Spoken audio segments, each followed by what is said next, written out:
has to be a notice given to the farmers, the landowners, and also the person who claims, in this case the Waqf Board. All of them have to be called for a hearing to produce the records with them. None of it whatsoever took place, and that's the reason now finally the Karnataka government backtracking, saying that these mutations will be cancelled now.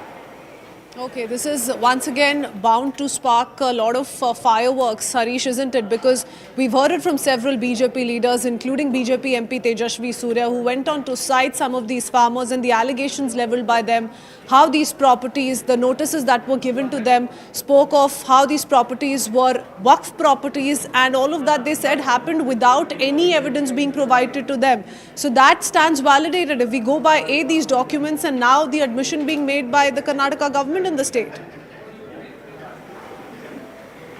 Well, absolutely. The Karnataka government from day one was mentioning that not an inch of land would be given away to the Waqf Board, especially the ones owned by the farmers. But now, with evidence mounting to suggest that there was an attempt, in fact, in the last 3 weeks, at least in 41 properties, to somewhere include the Waqf Board's name in the RTC copies, and with that coming out, the pressure mounting, the farmers threatening to hit the streets, and this becoming a national issue, we've seen the Karnataka government in a way go on a defensive, trying to say that they have never really indulged in any of it. It perhaps was a mistake by a low-rung official. It was a mistake of a Tehsildar from India that this has taken place, and they are saying that all this will be cancelled. One.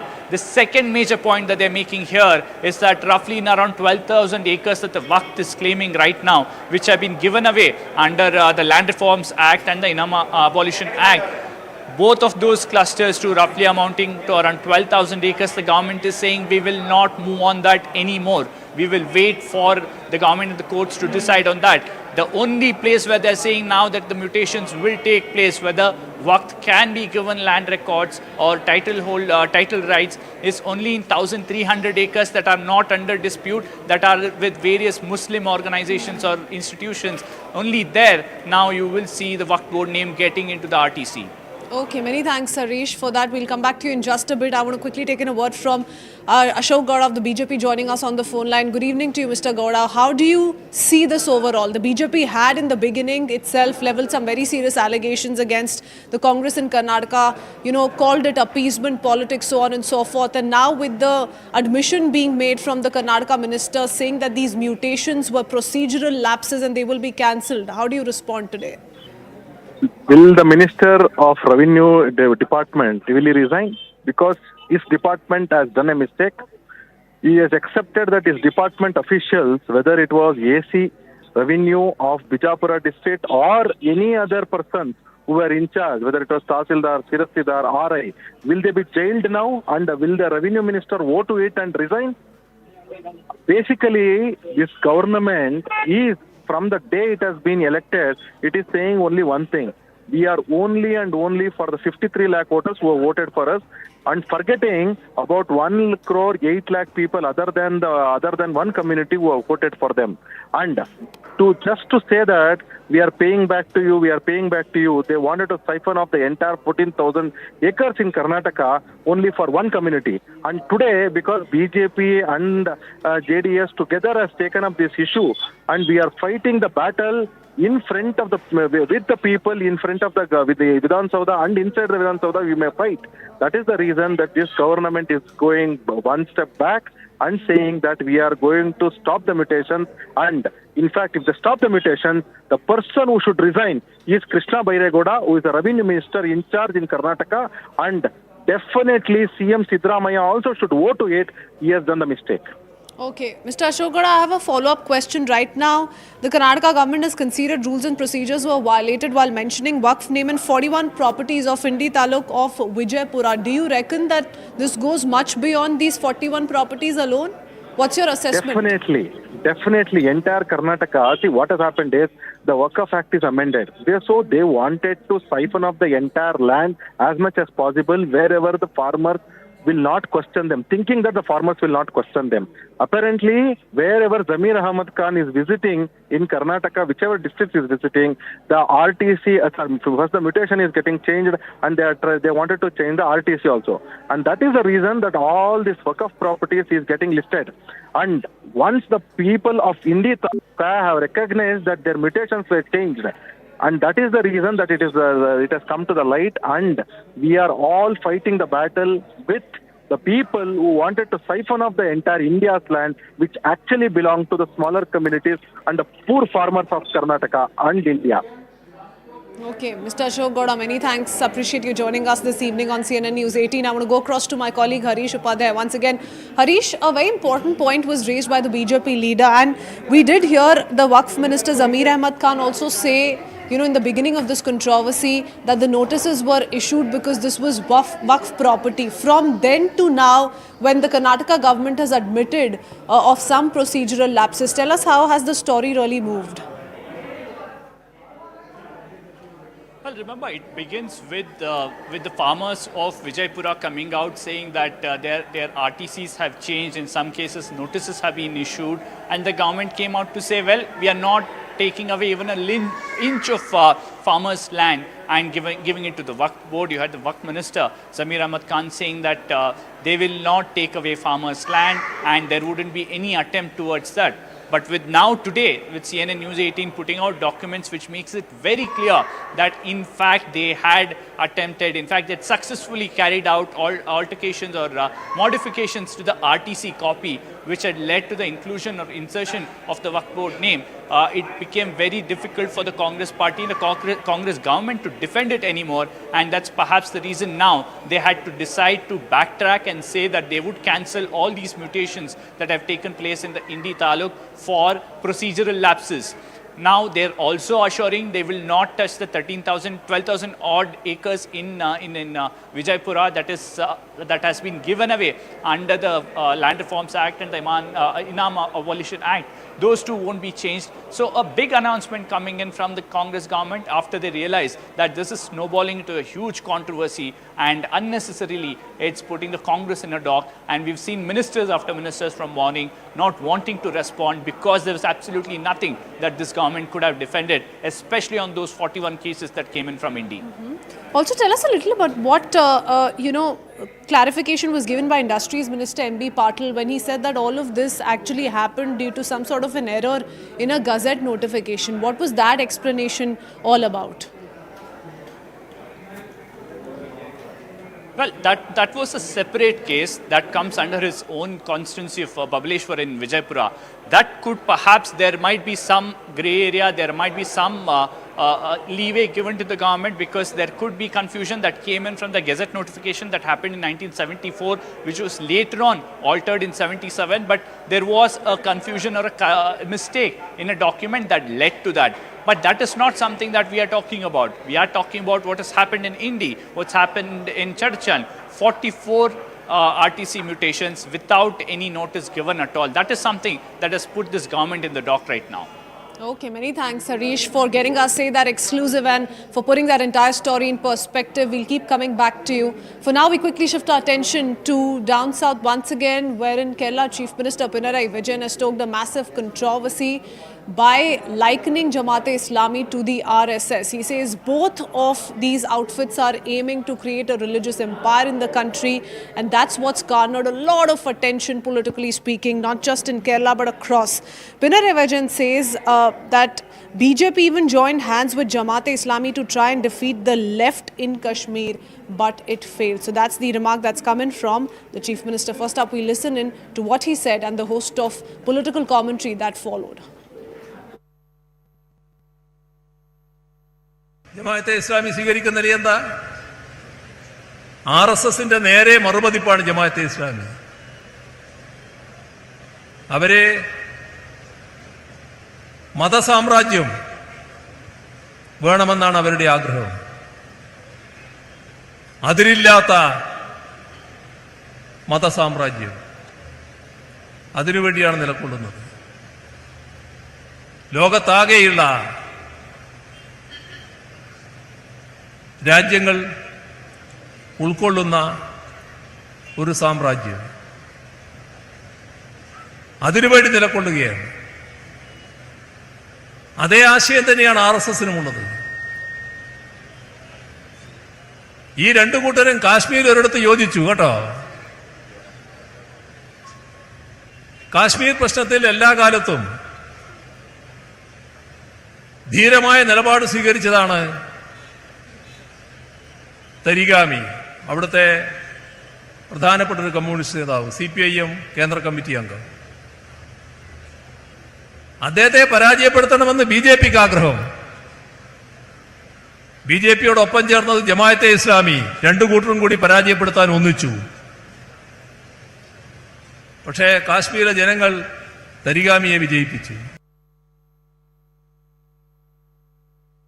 Pinarayi Vijayan's remark where he has said that the IUML is aligning with Jamaat and overall they are in alliance with the Congress party in Wayanad in Kerala specifically, and this is nothing but to finish the communist party in Kerala.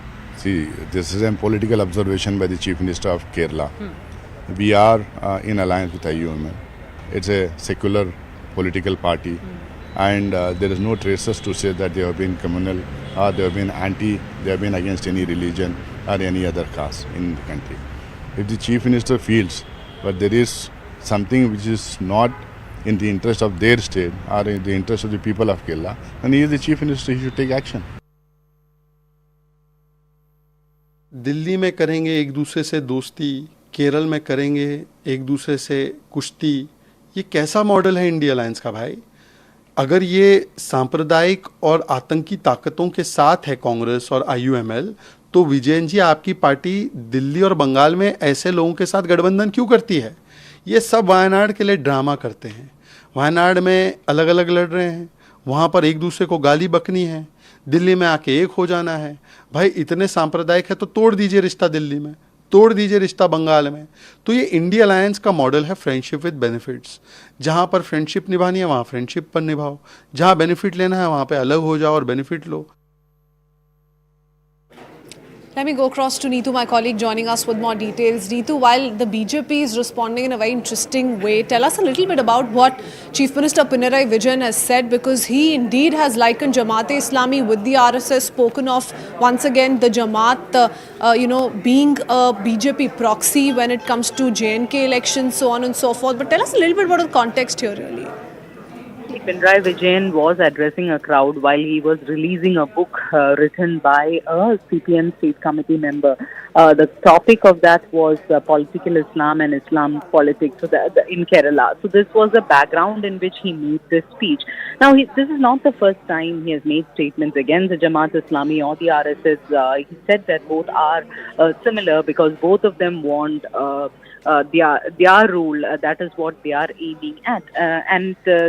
This was the line of speech, and this was not the first time that Pinarayi Vijayan has made statements like that, because CPM has maintained that their stand is always that they are any kind of communalism, be it minority or majority. So we should also see this in the background that the by-elections are happening, the Lok Sabha by-polls as well as by-polls to the two assembly constituencies. In the last assembly session, we witnessed last month that Congress-led UDF, especially VD Satishan and others, have been raising that there is some kind of unholy nexus between the BJP and the CPM in the state, and the Chief Minister is involved in this, and that is what is they are helping each other. So this is also in these backgrounds that we are seeing the speech by the Chief Minister. Okay, many thanks, Neetu, for putting that in perspective. An interesting political controversy given the several elections that are due in Kerala. For now, it's time for us to head into a very short break. News and updates continue when we return. Keep watching.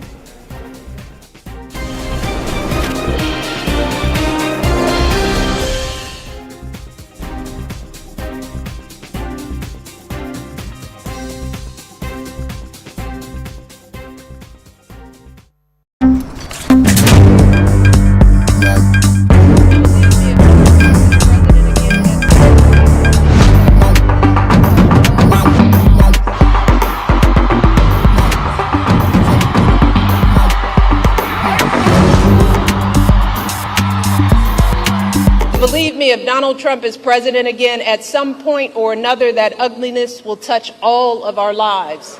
And it will not matter what you look like, how you worship, who you love, or how you vote. If you don't make 6 or 8 or 12 figures, if you're not famous, if you criticize or disagree with him in any way, if he doesn't view you as his equal or relevant to his ambitions, I promise you, he will not think about you when he gets into the Oval Office. Let me take a minute to help folks, especially the men in our lives, to get a better sense of what could happen if we keep dismantling parts of our reproductive care system piece by piece, as Trump intends to do. There are good reasons why so many women and physicians are horrified by what's happened since Donald Trump's justices overturned Roe v. Wade. We're seeing women scrambling across state lines to get the care they need. Just this week, a major medical journal reported that after Roe was overturned, infant mortality in this country rose, in large part because women are being forced to carry fetuses that won't survive to term. One woman spent 22 days in jail on murder charges after she miscarried in her own bathroom. So just imagine the profound effects for all of us if Donald Trump wins this election. In states that are already putting abortion bans into effect, his FDA could further outlaw patchwork systems of telehealth appointments and mail-order pills, thereby eliminating the last remaining protections for women in those states. He could take actions that effectively ban abortion nationwide, which would put all of us in danger, no matter what state we live in. We will see more doctors hesitating or shying away from providing life-saving treatments because they are worried about being arrested. Please do not hand our fates over to the likes of Trump, who knows nothing about us, who has shown deep contempt for us. Because a vote for him is a vote against us, against our health, against our worth. It is reasonable to be frustrated. We all know we have a lot more work to do in this country. But to anyone out there thinking about sitting out this election or voting for Donald Trump or a third-party candidate in protest because you're fed up, let me warn you, your rage does not exist in a vacuum.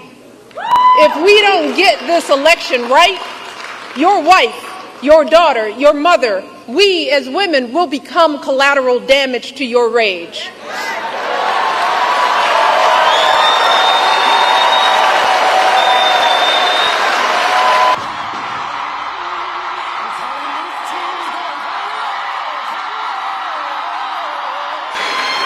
And I just have to say, I've known Michelle for years, and she is an inspiration. I know everybody here knows this. She is a truth teller, and she motivates us to get to work, especially when the stakes are high, because as she reminds us, as my mother taught me, don't just sit around and complain about injustice. And we will win because together, and this is about all of us, we are fighting for America's future. And we understand the opportunity we have before us to turn the page on the fear.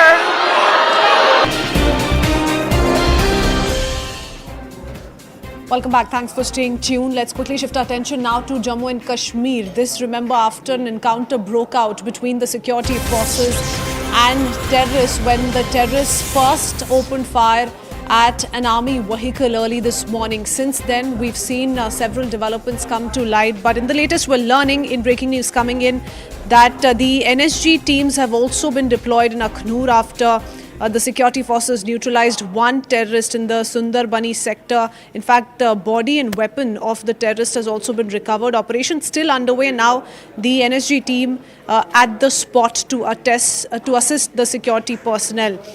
Encounter erupted, like I said, after terrorists opened fire at an army vehicle earlier today. We've been putting out several details ever since, but this is the latest coming in with the NSG also now assisting the security forces in these anti-terror operations. Let me go across to Tejinder Singh Sodhi joining us with more details. Tejinder, tell us a little bit about the ongoing search operations, the encounter that broke out between security forces and the terrorists, with one terrorist already neutralized. See, Christine, what the sources within the security establishment are telling us that this was a group of Fedayeen terrorist, the suicide squad believed to be affiliated with the Jaish-e-Mohammed terror outfit, which carried out the early morning attack, and they were planning to carry out a major terror strike on the army camps in the Batal area.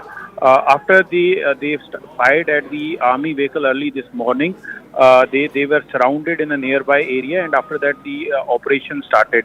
The firing is still going on. One terrorist has been neutralized, and there are apprehensions that 2 to 3 more terrorists are still hiding in the area.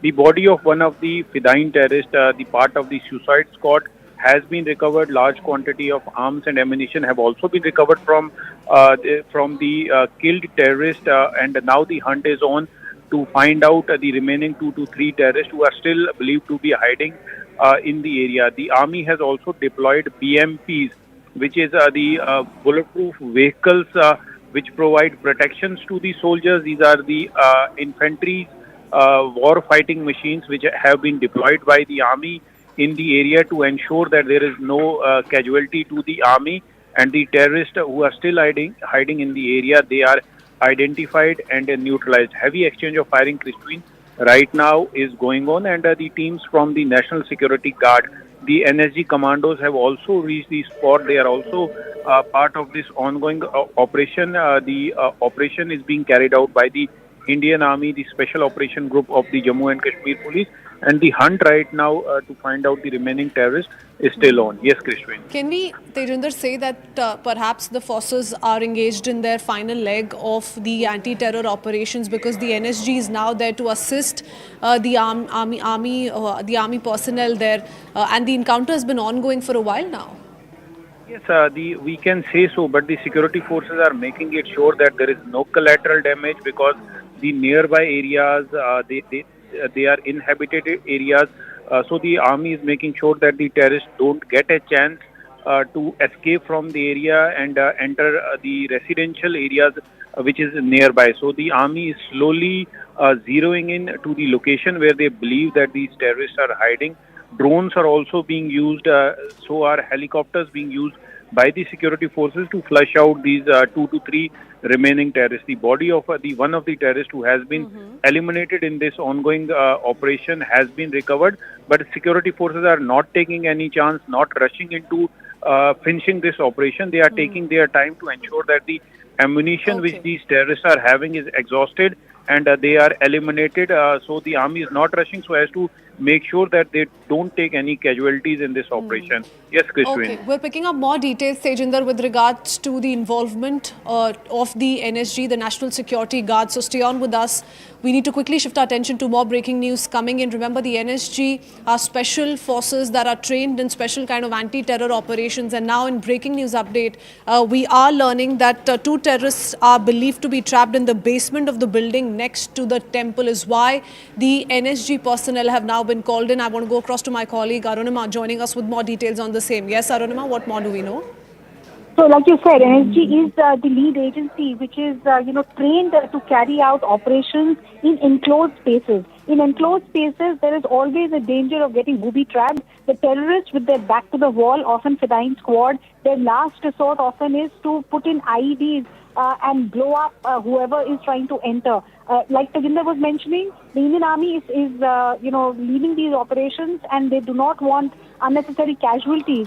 So, though NSG has been called in, they are the most specialized force. There are, of course, special forces within the Indian Army also, but NSG boys are there on the ground. As soon as the Indian Army gives them the go-ahead, they are ready to launch their operation, is what we are being told. It is suspected that these 2 terrorists are holed up in the basement area of this basement plus 2 structure, this building next to the temple. And the planning is that you, do not let them escape, don't let them plan an escape route. So the entire area, there's a cordon that has been laid off. Jammu and Kashmir police is there, Indian Army officials are there, personnel on the ground from NSG are also there. So multi-layer cordon has been launched. And the security grid is quite hopeful that in the next 12 hours or so, they will be able to bring to justice the 2 terrorists who are hiding there. 3 were suspected to be involved in this. White Night Corps has already confirmed that 1 is killed. The other 2, the operations is on. Okay, all right. So two terrorists still in hiding. We're tracking the latest coming in from Akhnur and Jammu and Kashmir. Nurma and Tejinder, many thanks for joining us with all those very important details. We now shift our attention once again to more developments that have taken place during the JPC. So breaking news update coming in on how ruckus once again was witnessed during the JPC. Now we're learning this has happened with the opposition MPs once again indulging in a war of words with retired judges from Supreme Court and High Court who are appearing before the panel. The judges took offence to what was being said and told the committee that it had no right to insult them. While the judges were leaving, the MPs heckled the retired judges, and that's what essentially led to the ruckus once again during the JPC. I want to go across to Payal Mehta, my colleague, joining us with more details. Payal, the day began with a lot of chaos and confusion at the JPC. Tell us a little bit about what's happened in the latest, though.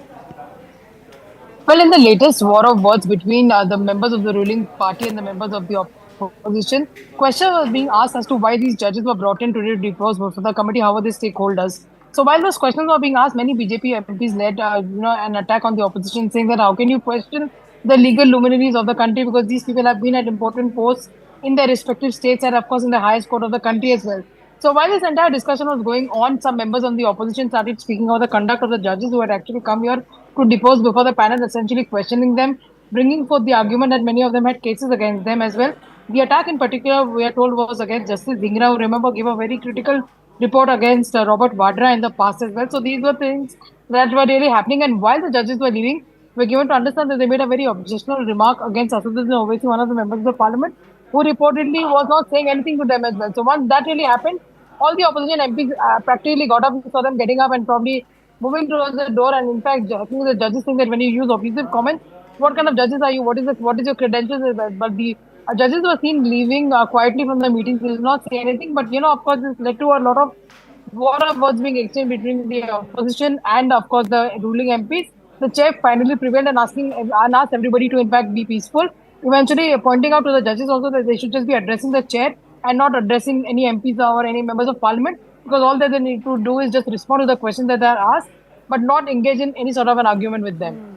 Okay, so this time around it's retired judges versus opposition MPs during the JPC meet on the Waqf bill. Many thanks, Payal Mehta, for joining us with all those details. A quick break with that. More lined up when we return. Stay tuned.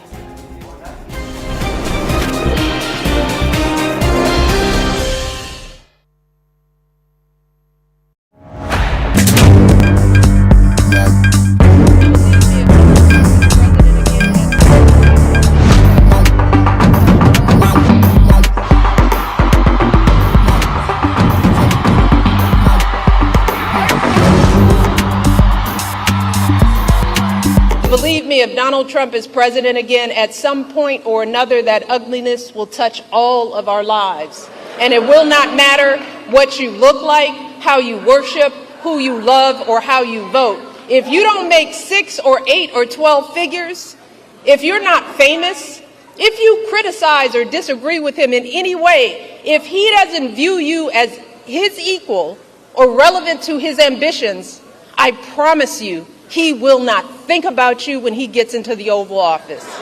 Let me take a minute to help folks, especially the men in our lives, to get a better sense of what could happen if we keep dismantling parts of our reproductive care system piece by piece, as Trump intends to do. There are good reasons why so many women and physicians are horrified by what's happened since Donald Trump's justices overturned Roe v. Wade. We're seeing women scrambling across state lines to get the care they need. Just this week, a major medical journal reported that after Roe was overturned, infant mortality in this country rose, in large part because women are being forced to carry fetuses that won't survive to term. One woman spent 22 days in jail on murder charges after she miscarried in her own bathroom. So just imagine the profound effects for all of us if Donald Trump wins this election. In states that are already putting abortion bans into effect, his FDA could further outlaw patchwork systems of telehealth appointments and mail-order pills. thereby eliminating the last remaining protections for women in those states.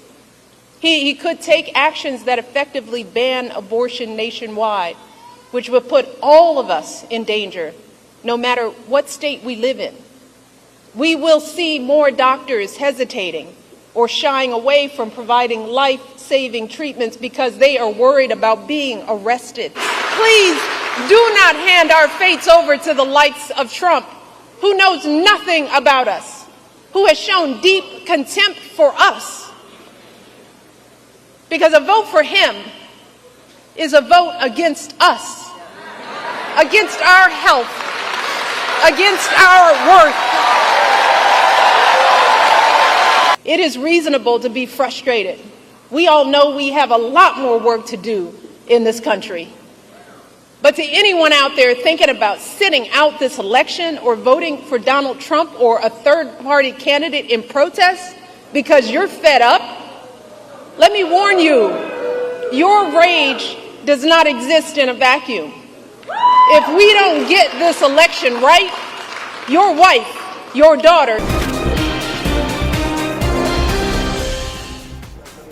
Welcome back. Thanks for staying tuned. In a major boost to India's defense and aviation sectors, Prime Minister Narendra Modi, along with Spanish Prime Minister, held a massive roadshow today, and the big takeaway was the inauguration of India's first private aircraft manufacturing plant in Gujrat's Vadodara. Now, we did see the Prime Minister holding a roadshow with his Spanish counterpart. He was cheered by a sea of supporters. The Prime Minister also said that the plant will significantly add to the indigenous defense capacity of the nation, and this state-of-the-art facility, developed in partnership with Airbus and Tata Advanced Systems, will produce the C-295 military transport aircraft for the Indian Air Force. The project not only represents a significant step towards self-reliance in defense, but also marks a boost for Make in India in high-tech sectors. In fact, just a short while ago, we also heard it from Rajnath Singh, the Raksha Mantri, take to social media and thank both the Prime Minister and his Spanish counterpart for the joint inauguration of the Tata Aircraft Complex for manufacturing of C-295 aircraft at Tata Advanced Systems Limited campus in Vadodara. But first up, let's listen into what was said by the Prime Minister when the inauguration first took place. Bharat में defence manufacturing ecosystem नई ऊंचाइयां छू रहा है। 10 साल पहले अगर हमने ठोस कदम नहीं उठाए होते तो आज इस मंजिल पर पहुंचना असंभव ही था, लेकिन हमने नए रास्ते पर चलना तय किया, अपने लिए नए लक्ष्य तय किए और आज इसका नतीजा हम सबकी आंखों के सामने है। भारत का डिफेंस सेक्टर का कायाकल्प राइट प्लान और राइट पार्टनरशिप का उदाहरण है। हमने डिफेंस मैन्युफैक्चरिंग में प्राइवेट सेक्टर की भागीदारी को विस्तार दिया, पब्लिक सेक्टर को एफिशिएंट बनाया, ऑर्डिनेंस फैक्ट्रीज को 7 बड़ी कंपनियों में बदला, डीआरडीओ और एचएएल को सशक्त किया, यूपी और तमिलनाडु में 2 बड़े डिफेंस कॉरिडोर बनाए। ऐसे अनेक निर्णयों ने डिफेंस सेक्टर को नई ऊर्जा से भर दिया। Today, we are not only officially inaugurating a cutting-edge industrial facility, today we are also witnessing how an extraordinary project between 2 emblematic companies becomes a reality. Prime Minister Modi, this is also the triumph of your vision to turn India into an industrial powerhouse and a magnet for investment and business-to-business collaboration. This partnership between Airbus and Tata will contribute to the progress of the Indian aerospace industry and will open new doors for the arrival of other European companies.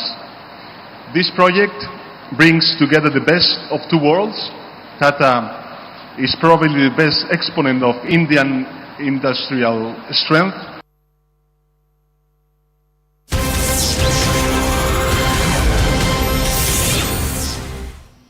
So over the weekend, Israel struck as many as 20 different military installations in Iran in retaliation for the barrage of missile strikes that Iran carried out against Israel earlier this month. Now, it was calibrated, it was limited in its scope.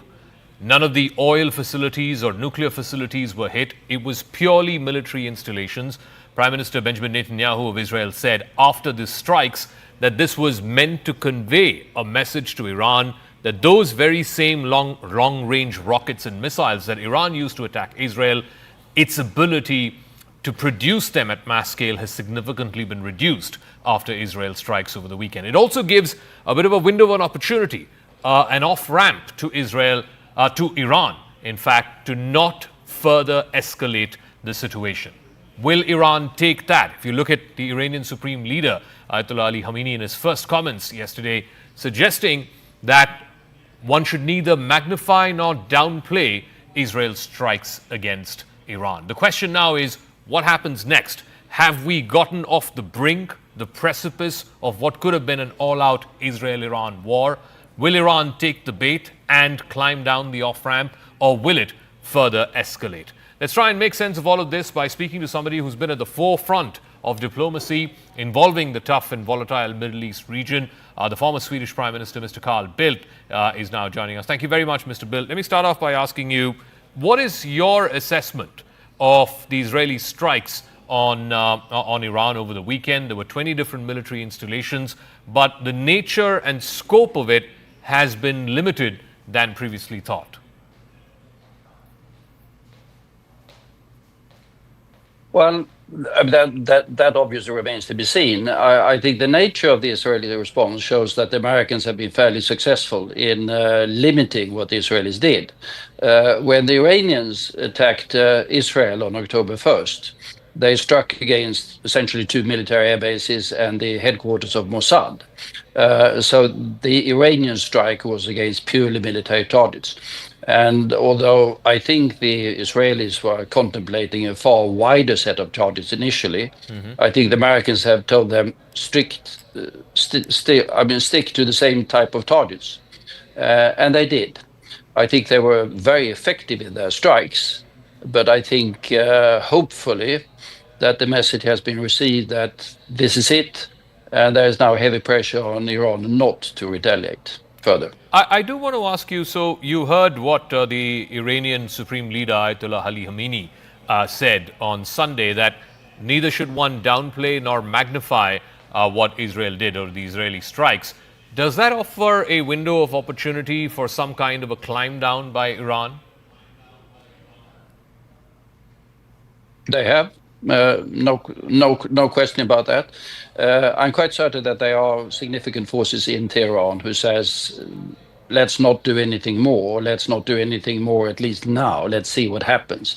If, for example, against the odds, I have to say, the Americans manage to organize some sort of ceasefire in Gaza, I mean, that could be also a way for the Tehran to say, we're not going to go any further. Were there to be other developments in the region related to Gaza, related to Lebanon, related to something else, then of course pressure will build up on Tehran to do something, whatever that could be. And although their capabilities in terms of ballistic missiles might be reduced after the Israeli strike, there's no question that Iran still has capabilities across the region that could harm Israel. So now that we've had this retaliatory strike by Israel and we're not really now on the precipice of a wider regional war, I had the Israeli ambassador to India speak to me over the weekend, and he said the only reason the war is now continuing is because the hostages are still in Hamas custody and they want to get the hostages back. Do you reckon that that could happen and thereafter we could move to the concluding part of this operation, which has lasted for well over a year now? Well, I think it requires some sort of political deal. I don't think there's any possibility for the Israelis to get all of the hostages or remaining hostages alive back without some sort of political deal and some sort of ceasefire. Either military operations will continue. I mean, there's only rubble left in large parts of Gaza, rubble, literally. But inside that rubble somewhere are hidden the hostages. And the danger is, of course, that if military operations continue, they will die either in Israeli strikes, as has happened already, or by Hamas as some sort of action that they take in desperation. So I do hope that the new American attempts to get some sort of ceasefire agreement with hostages released and with some Palestinian prisoners released from Israeli prisoners, that will succeed. I don't see any other way forward for the hostages. And how may the dynamics, the geopolitics in this very volatile region where we have a war that's on multiple fronts in Gaza, in Lebanon, with the Houthis, how may that change depending on who is going to be the next president of the United States? We have just about a week to go before Americans make that decision. Do you think there will be a substantive difference in the approach taken towards the Middle East and particularly towards ending this war if Harris becomes president or if Trump becomes president? Yeah, very good question. I think the main impact, and the impact is going to be substantial, is that while an Harris administration is going to continue the basic line that we've seen so far from the US administration, that is that there has to be a day after, there has to be a political solution, there has to be movement towards a two-state solution, there has to be that political perspective, as they say, for the resolution, long-term resolution of the issue, which is roughly what we hear from the Arab states, notably Saudi Arabia as well. Where Trump is uncertain, was never very much supportive to the two-state solutions. So it might be that he will line up more with this reluctance, to put it very mildly, of Prime Minister Netanyahu to contemplate those sorts of political measures. And that will have a long-term impact on stability in the Middle East, no doubt. What about the other war, a war that you're much more closely watching and something that you're much more passionate about, the Russia-Ukraine war? Do you see that changing depending on if Mr. Trump becomes president? In fact, he said publicly on the campaign that he will end the Russia-Ukraine war within 24 hours. He will get Zelensky to accept whatever deal Mr. Putin is going to offer. Do you see that happening? No, I don't see that happening. He say that he's going to close down the war in 24 hours. I'm not quite certain how that is going to happen. It might be that his idea is to sort of pressure Zelensky into accepting the Russian terms. I don't think those terms, as they have been formulated by President Putin, which is essentially the dismemberment of Ukraine and Ukraine ceasing to be an independent state, that would be acceptable to any political leadership in Ukraine. And there would also be substantial European opposition to that, because it has sort of huge implications for the security of other European nations. It is not necessarily so that Ukraine is the last one on Mr. Putin's list. So to that extent, do you think that if Mr. Trump becomes president, the United States may pull out of NATO? He's been threatening to do that. He says the European allies need to punch above their weight and that the US can't be carrying on the burden of Europe's security forever. Do you think if Trump were to be president, then America might pull out of NATO? I think it's rhetoric, although thankfully we haven't heard very much of it in the campaign speeches. I don't think he will do that, but he will be sort of another partner inside NATO than the Biden administration has been. He will clearly be less committed to the security of Europe, and that will have significant ramifications. How he will handle the concrete crisis that might develop with Ukraine or other parts of the Russian periphery, that remains to be seen. So there is no doubt significant worries in Europe about the impact of a Trump administration, even if they were to remain inside NATO, which I think is still the most likely scenario. I want to come to the concluding part of this interview, and obviously, everyone wants to know what's happening in the US, who is going to win the US presidential election. We've got exactly a week now between now and election day. The polls seem to be very, very close. They're saying this is going to be the closest election in an entire generation in the US. And now people are saying this close to the election. What does your gut say? What does your gut feel as to who might win next Tuesday? Well, I've never been very successful in forecasting the detailed results of either elections in Sweden or India. And I think both Swedish and Indian elections have demonstrated that the end result at the end of the day, of the polling day, or of the last polling day in your case, has sometimes been slightly different from forecast by the opinion polls. So I lean back and say to myself, we will know in 2 weeks' time. And to guess today is very difficult. It seems like sort of Trump is somewhat back in the business of the possibility of winning, but that's just guesswork from on the other side of an ocean. All right, we'll leave it at that. Thank you very much, Mr. Carl Bildt, former Prime Minister of Sweden and somebody who has been at the forefront of diplomacy in these conflict-ridden regions, whether it's the Middle East, whether it's Russia, Ukraine. News and updates continue right on the other side.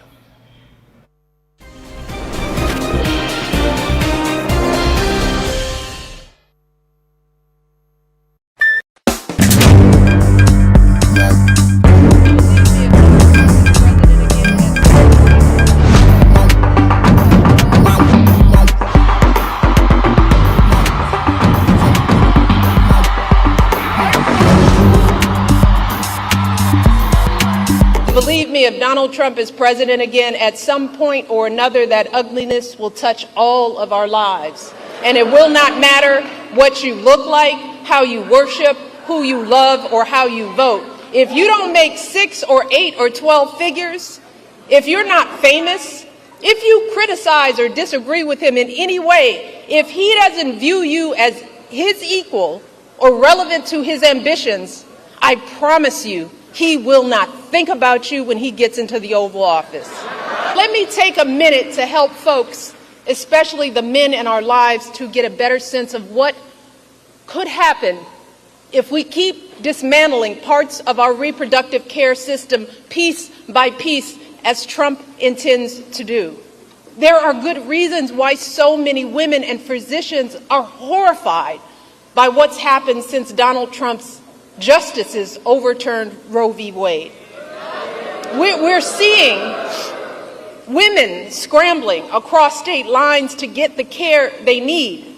Just this week, a major medical journal reported that after Roe was overturned, infant mortality in this country rose, in large part because women are being forced to carry fetuses that won't survive to term. One woman spent 22 days in jail on murder charges after she miscarried in her own bathroom. So just imagine the profound effects for all of us if Donald Trump wins this election. In states that are already putting abortion bans into effect, his FDA could further outlaw patchwork systems of telehealth appointments and mail-order pills, thereby eliminating the last remaining protections for women in those states. He could take actions that effectively ban abortion nationwide, which would put all of us in danger, no matter what state we live in. We will see more doctors hesitating or shying away from providing life-saving treatments because they are worried about being arrested. Please do not hand our fates over to the likes of Trump, who knows nothing about us, who has shown deep contempt for us. Because a vote for him is a vote against us, against our health, against our worth. It is reasonable.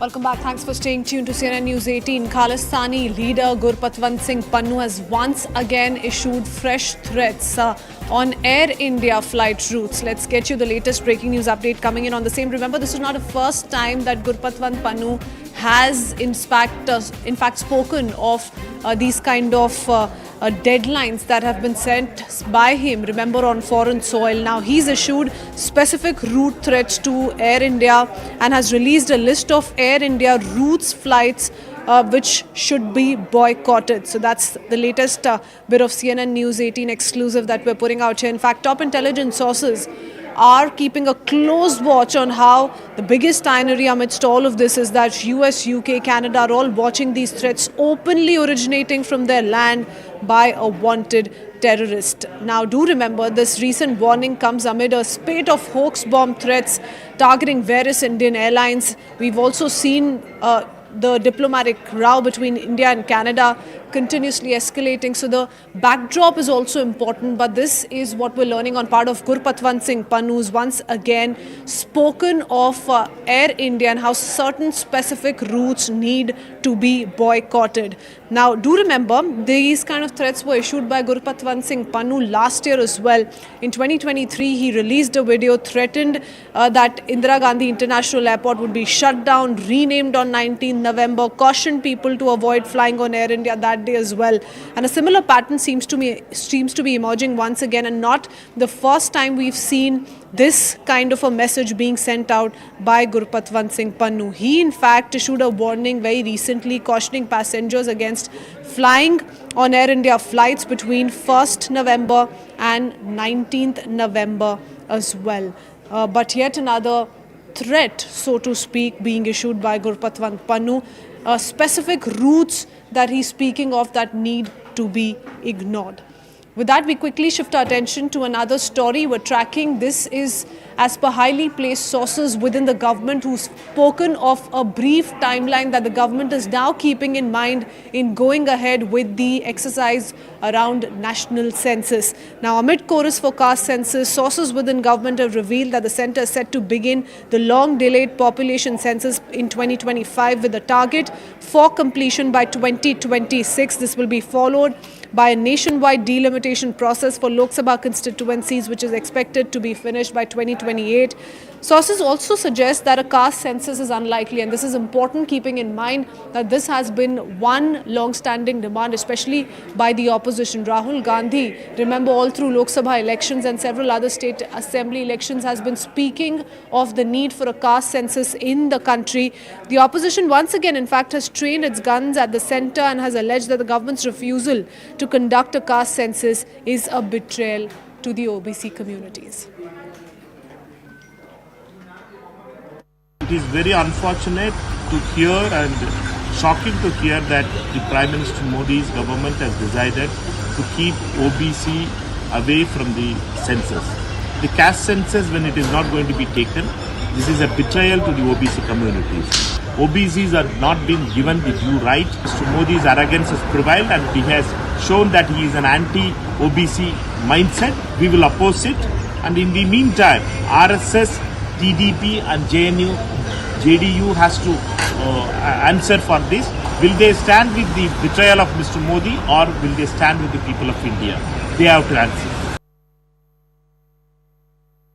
I don't know why people keep talking about caste census. There is no caste census report. There is only a socio-economic survey report by the Backward Class Commission. We are very clear on this, especially all the southern states and the government of Karnataka. See, we are going to be punished for good governance. We are going to be punished for being good citizens. It's not acceptable. We are the economic powerhouses that are propelling the nation's growth, and we should be dealt a fair hand. You cannot base everything only on population, wherein our representation goes down. And if there's a skewed representation of the southern states in the parliament, quite naturally the budget, the policy, the schemes will all be more favoring North India, which is contributing lesser than the South India. It's not a South versus North debate. And now shifting our attention to another CNN News 18 exclusive. This is an exclusive conversation we've managed to have with actor Sharvari after her box office success, Munia, and the several ups and downs that she's spoken of through her career achievements. Listen in.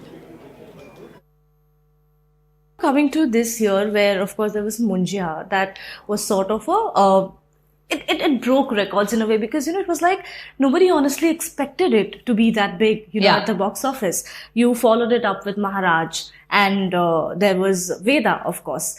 Now, see, while what you said makes absolute sense, that you're taking one day at a time. But tell me, is it difficult to deal with success? Because you can get a bounce in your step very easily. What does bounce in your step mean? Like basically get ahead of yourself in some way? Flying a little bit, that kind of a thing.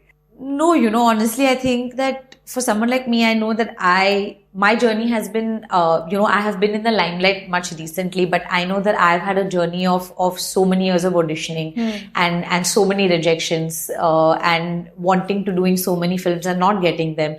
So my journey started a long, long time ago. I know that it's come to light recently when all of my work and my films has done very well. But I don't get ahead of myself because I've had a long journey and it keeps me grounded and it reminds me of the difficult days that I've had, and which is why I keep my feet on the ground.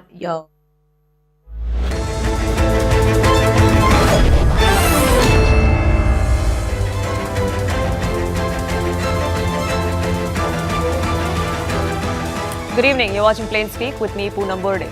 On Friday, we told you on this very show that there was a conspiracy to claim farmers' land by the Waqf Board in Karnataka's Vijaypura. Those were the allegations that were made by the villagers there. Several villagers had received notices claiming their lands were property of the Waqf Board, despite them having all the documents that pointed to ownership rights. Today, their allegation has been taken one step further.